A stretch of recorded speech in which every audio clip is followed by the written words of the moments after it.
Putin and Zelenskyy may meet as early as this month. China is refusing Russian oil. Occupiers on the front line deliberately killed elderly civilians. Russian soldiers who were lucky enough to return home regret that they weren't killed at the front. The Russian Orthodox Church called women who have had abortions serial killers. A Donald Trump lookalike was spotted in Perm. Meanwhile, Indians have taken to the streets to protest against Russia. Hello everyone, my name is Eva Nikolashvili and this is the In Trend program. Like and subscribe because we're getting started. Ukrainian President Volodymyr Zelenskyy and Russian dictator Vladimir Putin may meet in the near future. This was stated by Finnish President Alexander Stubb. According to him, this could happen in South Africa at the G20 summit, which will take place at the end of November. If, over the next 2 or 3 weeks, the situation develops as expected, then the G20 summit in Johannesburg may become the meeting place for Putin and Zelenskyy. At the same time, Stubb noted that there are still no signs of an imminent truce or ceasefire between Ukraine and Russia. But behind-the-scenes work will continue. The Finnish president also said that last week he discussed the war in Ukraine with the presidents of Kazakhstan and Uzbekistan. According to him, both leaders will meet with US President Donald Trump as early as November 6th, where the topic of Ukraine will also be one of the key issues. Stubb emphasized that Finland supports increasing military and economic pressure on Russia. According to him, this will help force Putin to come to the negotiating table. Speaking of pressure, US sanctions have started to take effect. China has become wary of the restrictions. Chinese refineries have started to scale back purchases of Russian oil due to the sanctions. According to Bloomberg, the largest state-owned companies have cancelled some shipments of Russian black gold.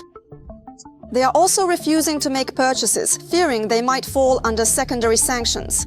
According to the consulting company Restart Energy, exports have dropped by about 400,000 barrels per day, which is almost 45%. To be fair, one Chinese refinery, on the contrary, has increased its purchases. But the overall trend remains. China is taking less Russian oil and is looking elsewhere. By the way, according to Reuters, Turkey may also reduce its imports from Russia. Tupras is considering stopping purchases for one of its refineries in order to avoid secondary US sanctions. The following footage should be seen by the whole world. We can't show you the unblurred video because of sensitive YouTube policies, but it's simply impossible to stay silent about this. The 77th Separate Air Mobile Dnipro Brigade showed how Russian occupiers deliberately attack elderly civilians with FPV drones. At that moment, they are walking down the road carrying a white flag. The video was filmed on the eve of November 3rd, 2025, and this happened in the settlement of Kruglyakivka in the Kharkiv region. As a result of the Russian military strike, 2 people and a dog were killed. There were no military facilities or positions nearby. According to Ukrainian soldiers, the video was filmed by the occupiers themselves. All of this was done in order to later blame Ukrainians for this act of terror. According to available information, the enemy filmed this attack themselves in order to later use the footage in propaganda materials and falsely accuse the armed forces of Ukraine. This fact points to a systematic practice of disinformation and an attempt to shift responsibility for war crimes onto our side. Let's write in the comments what we think about the Russian occupiers. Don't hold back in your expressions. Also, let us know which country you're watching from and whether people there support the Ukrainians' fight against the empire of evil. I read all the comments. And don't forget to like this video and subscribe to our channel so you don't miss anything interesting.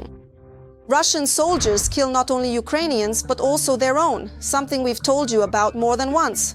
But here's a new case. A Russian soldier filmed his commander, call-sign Petersky, threatening his own troops with execution before sending them on a combat mission. This happened during a briefing. Petersky openly says he will personally zero out each one of them if they fail to follow orders, and in the official report, he'll simply list them as missing in action.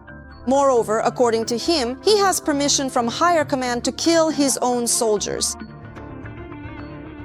Are you going to refuse your assignments? I swear to you, on my mother, I swear on my children. I will personally shoot each one of you. I'll report you as missing and then I'll shoot each one of you. I don't give a damn when it comes to this.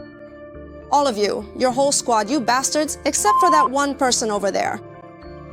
You are all scum. I'm telling you, prove that you're real men.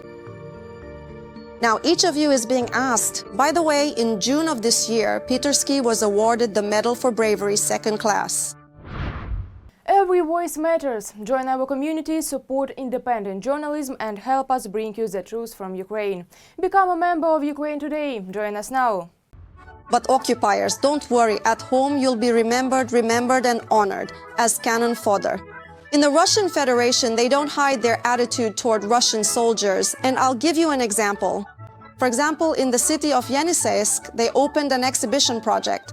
They call it a deep tribute to their fellow countrymen. But the most interesting thing about all this is the following remark, or maybe it's not a slip at all. In the post about the opening of the project, they wrote, quote, "The exhibition features 30 portraits, but this is just the beginning." End quote. What do you think? Was it a typo or did the truth slip out by accident? But here, it's not even clear what's worse, to die or to survive. It turns out that far from all Russian occupiers who were lucky enough to return home not in a zinc coffin are actually happy about it. Essentially, the person still had a whole life ahead of them and they had awards too. He used to drink. He always helped me with the haymaking. We used to talk all the time. Yeah, like he'd come over to chop some firewood or help out with something else. Well, let's go now. And he would say, "I regret that I wasn't killed in the special military operation." Because what kind of life is this? It's better not to live at all than to live like this. This man is a resident of the village of Yadrikina in the Zabaikalsky Krai. And he's also a participant in the so-called special military operation. And now he's come back home and realized that there are hardly any people left in his village. And now, there are Chinese people near the village.